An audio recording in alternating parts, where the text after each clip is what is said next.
Halo teman-teman, Assalamualaikum warahmatullahi wabarakatuh. Jumpa lagi di channel Dr. Dimas, berbagi ilmu, berbagi manfaat.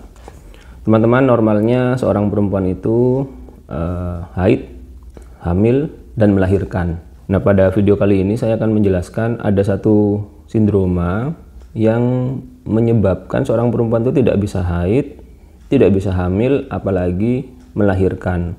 Dan ini adalah suatu kelainan bawaan yang jarang, tapi bila terjadi maka akan cukup mengganggu kualitas hidup, terutama kualitas fungsi seksual ya. Jadi ada satu sindroma ini adalah kumpulan gejala yang disebut dengan Mayer-Rokitansky-Kuster-Hauser atau MRKH. Sindroma MRKH ini kejadiannya tidak sering ya, mungkin 1 dari 5.000 kelahiran hidup. Jadi dari 5.000 orang perempuan yang lahir itu ada 1 yang mengalami kejadian ini, dan memang sangat jarang sekali. Nah, yang jadi masalah adalah pada perempuan dengan sindrom MRKH ini, dia tidak bisa mengalami haid, tidak mungkin hamil, apalagi melahirkan. Mengapa begitu? Jadi normalnya seorang wanita itu memiliki leher rahim, kemudian badan rahim, saluran telur, dan indung telur atau ovarium. Pada proses haid, orkestrasi organ-organ ini, kerjasama organ-organ ini akan menyebabkan menstruasi. Kemudian pada proses kehamilan pun juga begitu. Penebalan rahim, kemudian ada embrio yang menempel di situ, rahim semakin membesar dan terjadi proses hamil normal. Pada kasus sindrom MRKH ini, kelainan yang ditemukan itu adalah tidak adanya bagian-bagian rahim, misalnya leher rahimnya tidak ada, kemudian badan rahimnya tidak ada, dan terkadang saluran telurnya pun tidak ada, namun indung telur masih ada. Dan ini tentu tidak memungkinkan untuk terjadinya proses haid, hamil, dan mungkin melahirkan.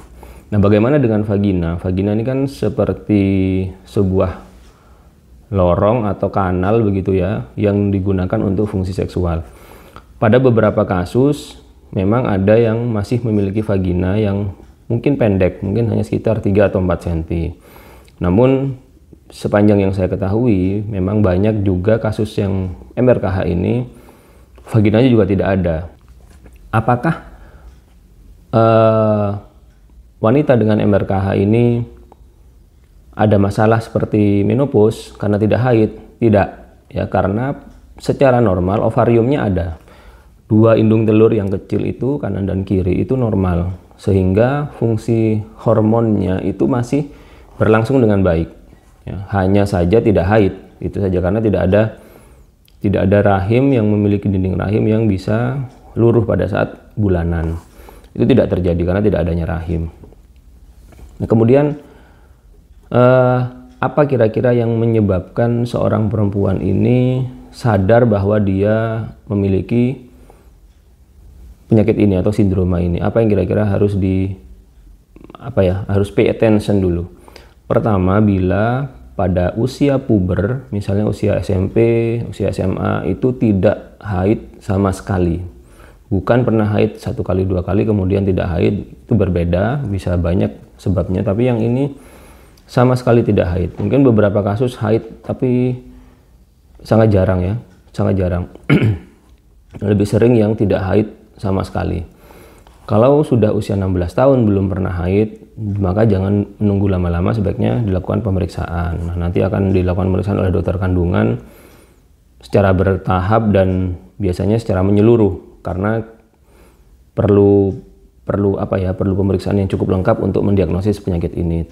Pertama mungkin dicek kromosomnya ya, secara genetik apakah normal wanita atau ada masalah. Kemudian dilakukan pemeriksaan secara fisik ya, apakah ada vaginanya, dilihat ada lubangnya atau tidak. Kemudian dilakukan USG bila perlu, dan mungkin yang paling penting dilakukan pemeriksaan MRI ya, suatu pemeriksaan canggih ya, yang untuk mengetahui organ dalam kita itu tampak ada atau tidak, ada masalah atau tidak. Kemudian tapi begini, yang sering saya temukan itu adalah bukan datang pada saat usia remaja atau usia pubertas, tapi cenderung datang setelah menikah dengan keluhan tidak bisa berhubungan karena semacam ada yang menghalangi di vagina, tidak maksimal penetrasinya, dan kemudian baru pasien itu datang ke rumah sakit atau ke dokter kandungan, dan dengan segala macam pemeriksaan barulah diketahui. Jadi memang karena tidak ada keluhan, tidak haid dan tidak ada keluhan yang mengganggu, ya misalnya tidak nyeri perut, yang paling sering nyeri perut ya, tidak nyeri perut, kemudian mungkin tidak ada keputihan, segala macam, cenderung tidak periksa hingga menikah.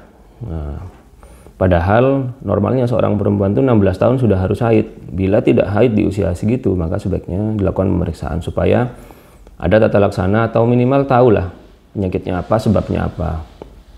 Begitu. Kemudian bagaimana tata laksananya atau bagaimana pengobatannya? Mungkin akan cukup kompleks kalau saya jelaskan di sini, tapi intinya adalah dokter kandungan yang ahli di bagian ini, yang ahli di bagian rekonstruksi itu akan membuat semacam vagina buatan ya, semacam vagina buatan, yaitu dibikin lubang begitu di bawah situ, kemudian nanti mungkin akan dipertahankan semacam cetakan, semacam bentuk seperti selang begitu ya, untuk mempertahankan lubang yang sudah dibuat kurang lebih 3 bulan, baru kemudian dilepas dan akan dievaluasi bagaimana hasilnya, ada masalah atau tidak, dan biasanya diminta untuk, bagi yang sudah menikah, diminta untuk berhubungan supaya tidak kembali menutup. Yang bisa diupayakan dari 3 fungsi, haid, hamil, dan melahirkan tentu tidak memungkinkan ya, tapi yang bisa diupayakan adalah mengoptimalkan fungsi seksual bagi yang sudah menikah, sehingga fungsi atau tata laksana yang dilakukan oleh dokter itu bukan untuk membuat haid, bukan untuk bisa hamil, bukan untuk bisa melahirkan, karena itu tidak memungkinkan ya. Jadi yang bisa diupayakan adalah mengoptimalkan fungsi seksual atau fungsi penetrasi, sehingga kualitas hidup secara seksual tidak terlalu terganggu ya, meskipun mungkin berbeda dengan vagina yang normal. Tapi sudah banyak penelitian yang mengatakan bahwa dengan tata laksana yang baik, kemudian perawatan yang benar, kemudian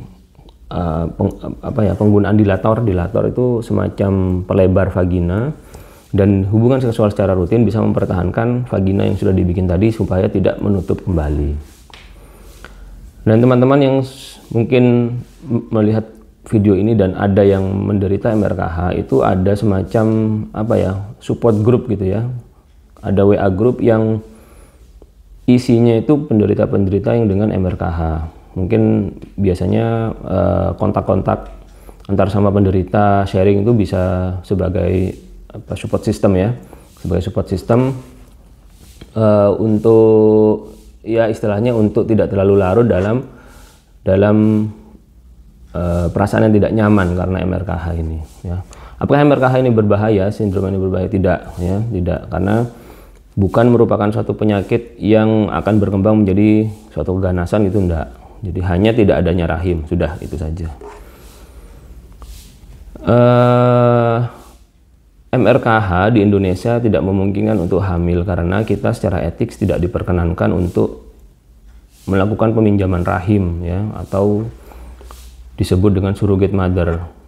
Jadi yang punya telur adalah pasien yang memiliki sindrom MRKH ini, yang tidak memiliki rahim, kemudian dibikin pembiakan atau pembuahan secara artifisial, secara in vitro, secara buatan, secara bayi tabung kurang lebih, kemudian embrionya ditanam ke saudara atau kerabat-kerabatnya yang memiliki rahim.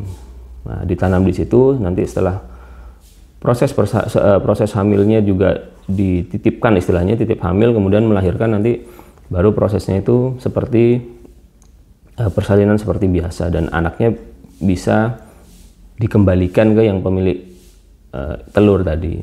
Nah, cuma kajian etiknya di Indonesia tidak memungkinkan untuk melakukan itu karena ada dilematis. Yang menjadi ibu bayi apakah yang punya telur atau yang punya rahim. Jadi akan ada situasi yang dilematis dan secara etik di Indonesia masih tidak memungkinkan. Jadi MRKH cukup jarang tapi mengganggu secara kualitas hidup, tapi bukan berarti tidak ada solusi. Ada solusinya dan bisa dioptimalkan.